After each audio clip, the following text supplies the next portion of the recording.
ዓለም በከባድ እንቅልፍና በምድራዊ ግርግር በተዋጠችበት በዚያ ከባድ የሌሊት ሰዓት ሰማይ ተከፍቶ መላእክትና የሰው ልጆች በአንድ ድምፅ የሚያመሰግኑበት አንድ ታላቅ ሥርዓት አለ።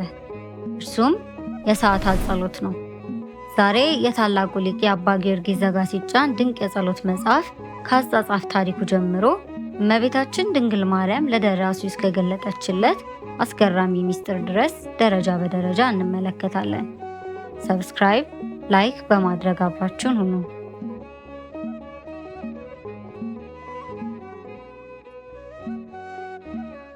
ይህ መጽሐፍ የተጻፈው በ14ኛው መቶ ክፍለ ዘመን ነው።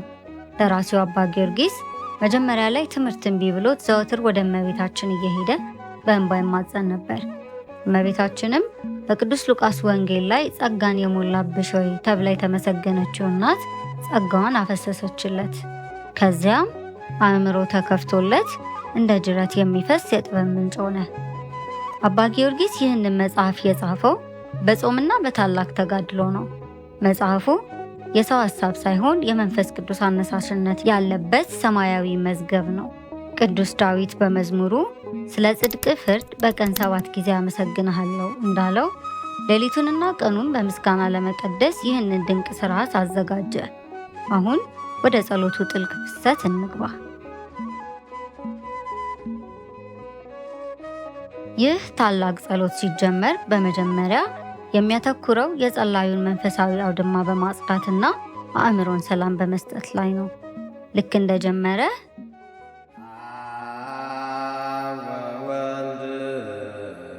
ወመንፈስ ቅዱስ ሰዳዴ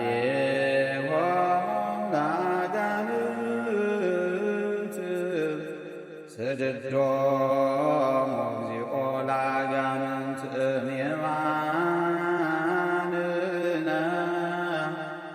ወእምጸጋነ በማለት አእምሯችንን ከማንኛውም የክፋት፣ ጭንቀት፣ ውዥንብርና ከአጋንንት ውጊያ ሙሉ በሙሉ ያርቃል።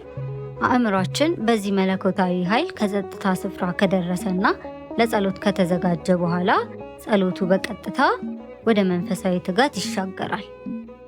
ጸላዩ አት ወእትነሣእ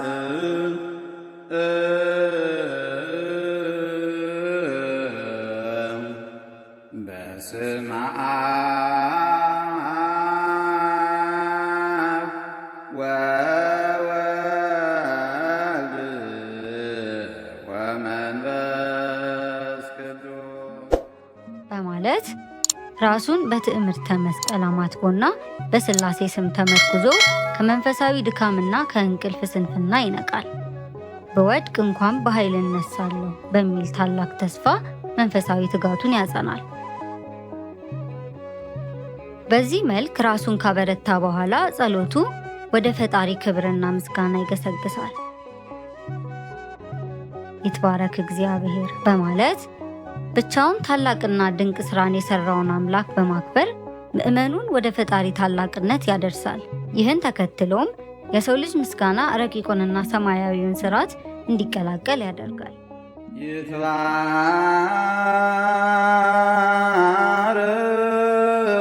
ይትባረክ እግዚአብሔር አምላከ እስራኤል ዘገብረ ዓብየ ወመንክረ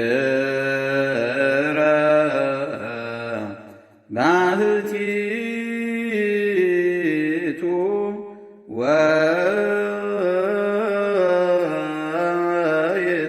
ወይትባረክ ስመ ስብሐቲሁ ቅዱስ። ጸላዩ ከመላእክትና ከፍጥረት ሁሉ ጋር በአንድ ማዕድ ቆሞ ቅዱስ ቅዱስ ቅዱስ በማለት ሰማይና ምድር በክብሩ የሞሉለትን የሰራዊት ጌታ እግዚአብሔርን በቅዱሳን ማህበር ውስጥ ሆኖ ያመልካል።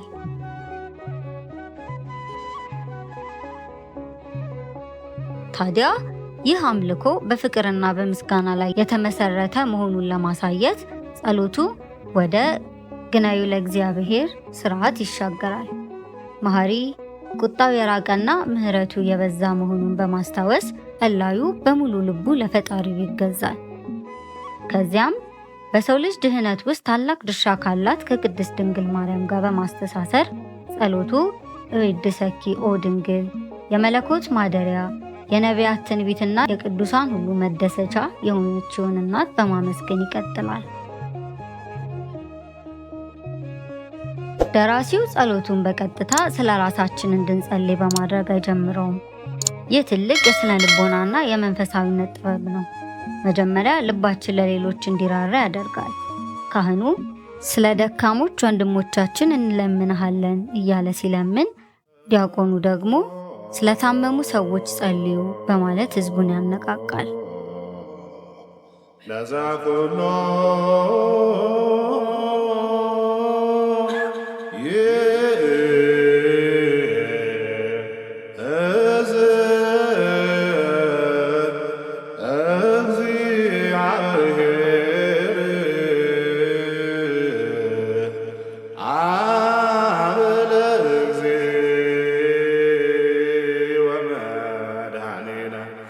ኢየሱስ ክርስቶስ በእንተ ዶያነ ኀዊነ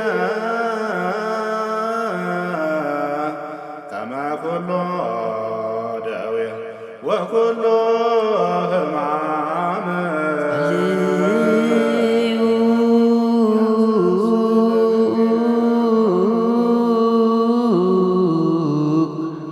በእንተ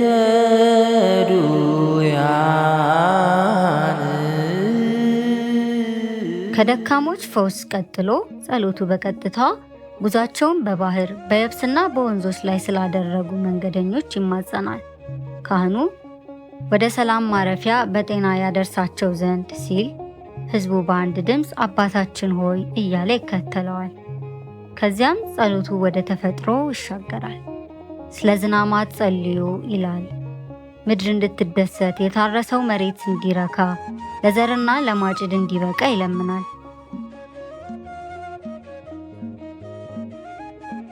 ሰው፣ ተፈጥሮና ፈጣሪ በአንድ የጸሎት ክር ይገናኛሉ። አሁን አእምሯችን ለጸሎት ሙሉ በሙሉ ተገዝቷል። እዚህ ላይ ደራሲው ወደ ታላቁ የተዘከር ወይም አቤቱ አስብ ክፍል ይወስደናል። ይህ ክፍል እግዚአብሔር ከቅዱሳኑ ጋር የገባውን ቃል ኪዳን በማስታወስ ምሕረትን የምንማጸንበት የጸሎት ክፍል ነው።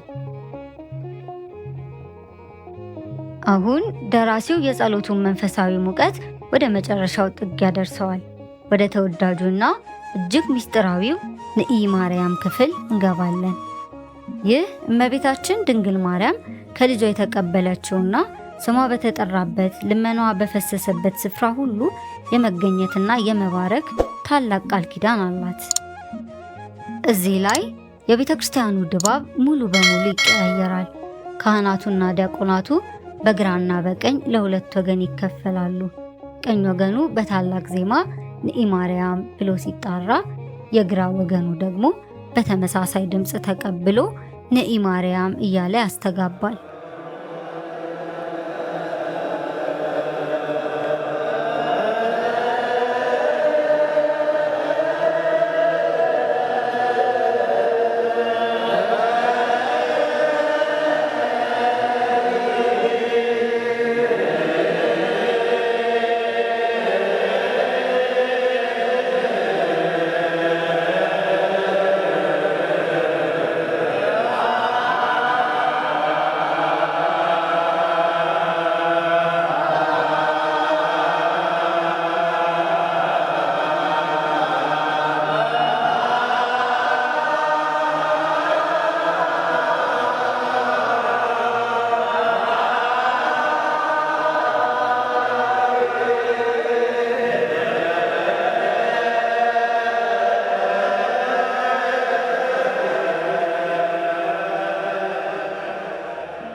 ይህ የመቀባበል ማዕበል አየሩን ይሞላዋል። በዚያው ቅጽበት ካህናቱም ሆኑ ምዕመናኑ እመቤታችን በኪዳኗ መሰረት ራሷ በሚስጥር ወደ ጉባኤው መምጣቷን በማመን ታላቅ ፍርሃትና ክብር ተሰምቷቸው መሬት እየነኩ ይሰግዳሉ። እያንዳንዱ ንኢ በተባለ ቁጥር ጉልበት ይንበረከካል፣ ራስ ዝቅ ይላል። ደራሲው እመቤታችንን ብቻዋን ሳይሆን ከታሪካውያኑ ቅዱሳን ጋር በአንድነት ወደኛ እንድትመጣ በታላቅ ጥበብ ይጋብዛታል። ድንግል ሆይ ከአዳም፣ ከአቤል፣ ከኖህ፣ ከሙሴና ከአሮን፣ ከዳዊትና ከነቢያት ሁሉ ጋር ወደኛ ነይ እያሉ ሁለቱ ወገኖች እየተቀባበሉና እየሰገዱ ይማጸናሉ።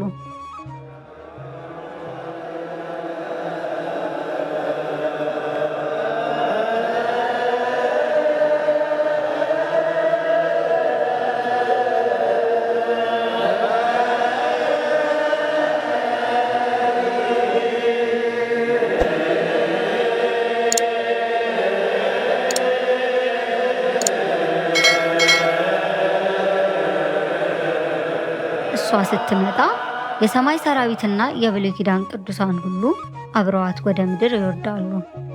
ይህ ቃል ኪዳንና ግርማ የተሞላበት ጉዞ በታላቅ ድምፅ እግዚኦ መሐረነ ክርስቶስ፣ አቤቱ ክርስቶስ ሆይ ማረን ተብሎ 12 ጊዜ በሚደረግ ልመና ይደመደማል። ከምህረት ልመናው በኋላ ጸሎቱ ወደ ታላቅ ምስጋና ንሴብሖ ይሸጋገራል። አሁን ይበልጡኑ ከፍ ወዳለው ወደ ሰማያዊ ምስጢር እንገባለን። ደራሲው እግዚአብሔር በኪሩቤልና በሱራፌል መካከል ስላለው ግርማ ይገልጻል። የእግዚአብሔርን ረቂቅነትም ያሳያል። የሰማይ መላእክት በዙፋኑ ፊት አክሊላቸውን እያወረዱ ሲሰግዱ እኛም ከእነርሱ ጋር አብረን እንድንሰግድ ይጋብዘናል። ንሰግድ ለሥላሴ እያለ መላእክቱ ለእግዚአብሔር ቅዱስ ቅዱስ ቅዱስ እያሉ ሲያመሰግኑ የጸሎቱ ፍሰት በድጋሚ ፊቱን ወደ ድንግል ማርያም ያዞራል። እዚህ ላይ ደራሲው እያንዳንዱን ስንኝ ገነይነ ለኪ ላንቺ ምስጋና ይገባሻል በሚል ጣፋጭ ዜማ ይሞላዋል። ድንግል ማርያምን በብሉይ ኪዳን ምሳሌዎች ያሞካሻታል። ሁለተኛዋ ሰማይ፣ የወርቅ ማዕጠንት የታተመች ገነት እያለ ይህ ውዳሴ ነፍስን በደስታ የሚሞላና ሰውን ለጸሎት ይበልጥ እንዲጓጓ የሚያደርግ የፍቅር ማዕበል ነው። ይቀጥልና ደራሲው ሙሉውን የክርስቲያን ዓለም በአንድ ማህበር ያስተሳስራል። ሰአሉ ለነ ለምኑልን የሚል ታላቅ የአማላጅነት ጥሪ ይጀምራል። ነቢያት፣ ሐዋርያት፣ ሰማዕታት፣ ጻድቃን፣ ቅዱሳን መላእክትን እየጠራ ለምኑልን ይላል።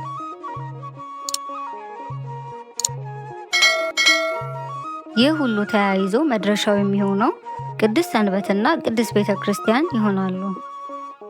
ከዚያም ወደ ምንባባት ክፍል ይሻገራል። በመጀመሪያው በቅዱስ ጳውሎስ የትንሣኤ ትምህርትና በቅዱስ ዮሐንስ የፍቅር ምስክርነት የጸሎተኛውን ልብ ከምድር ሐሳብ ያነጻዋል። በመቀጠልም የሐዋርያት ሥራ ይነበባል። ከተነበበው የሐዋርያት መጽሐፍ ቃላት በኋላ ደራሲው ጉባኤውን በታላቅ አክብሮት ወደ ቅድመ ወንጌል ጸሎት በማምጣት መላውን ሕዝብ የታላቁን ንጉሥ መለኮታዊ አዋጅ ለማሰማት ዝግጁ ያደርገዋል። ከዚያም የበረታ ሁሉ ቆሞ የጌታ ደብዳቤ ቅዱስ ወንጌል ይነበባል። ከወንጌል በኋላም ስለ ምድር ፍሬ፣ ስለተቸገሩ ሰዎች፣ ስለ ሀገር በድጋሚ ካህኑ ጸሎት ያደርጋል። እንዲህ እያለ አሁንም በመቀባበል ወደሚደረገው ኩሎሙ ወይም ሁሉም በመባል ወደሚታወቀው የጸሎት ስርዓት ያመራል።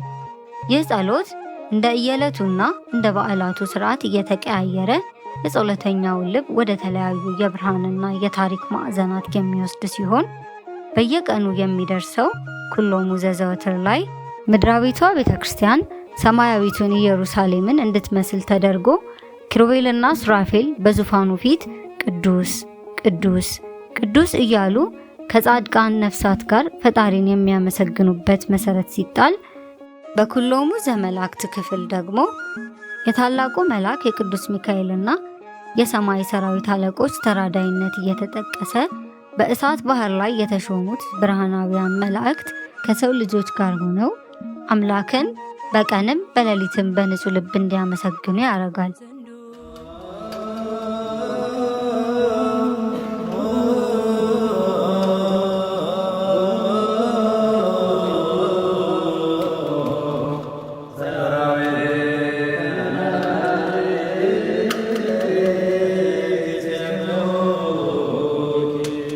ዘመን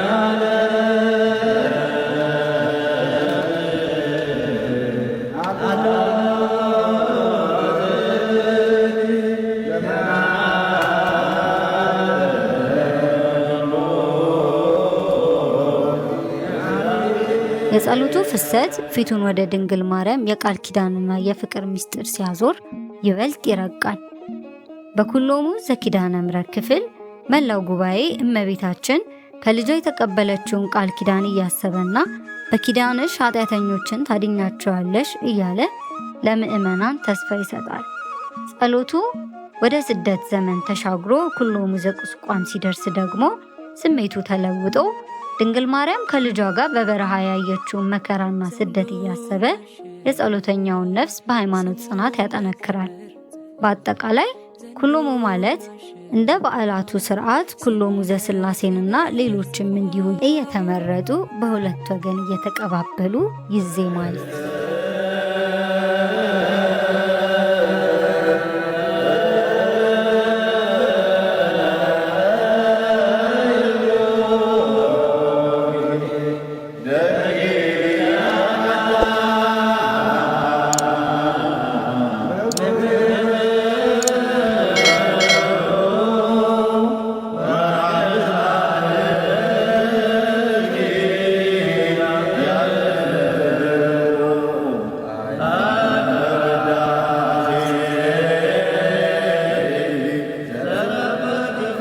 ታላቅ የጸሎት ጉዞ በቀጥታ ወደ ሞገስነ ወደ ተሰኘው ታላቅ የውዳሴ ማዕበል ይቀጥላል።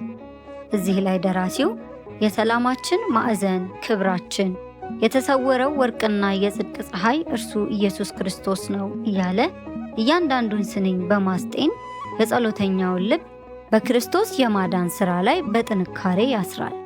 ከዚህ በመቀጠል ደግሞ የሰማይ ሰራዊትንና የቅዱሳንን ምልጃ ካስከተለ በኋላ ሰአሊ ለነ በማለት የጸሎቱን ፍሰት ወደ ድንግል ማርያም ያሻግረዋል።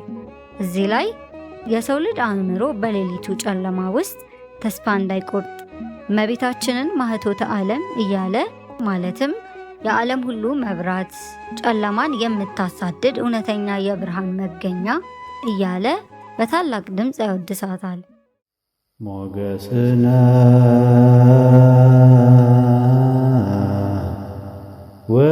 ወክብርነ ቀነ መድኃኒትነ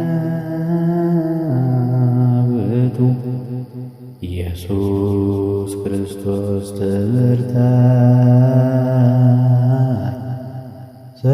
ሰላምነ ዘኪያሁ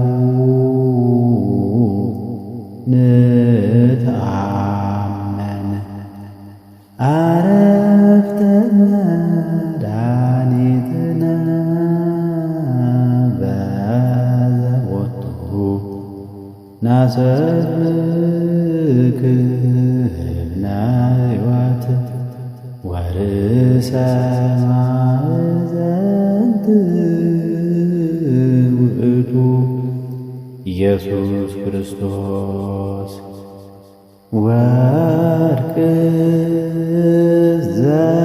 ዘተመካበ ወመድፍን ዘይተረክበ ምናን ዘበዝሃ ወመክሊት ዘረሃ ውእቱ ኢየሱስ ክርስቶስ ልብስ ዘይትአነ ወክዳን ዘይተፈትለ ብውእ ዛግመሮ ለሐሪጽ ፄው ዘአጣን ለንጹህ ውእቱ ኢየሱስ ክርስቶስ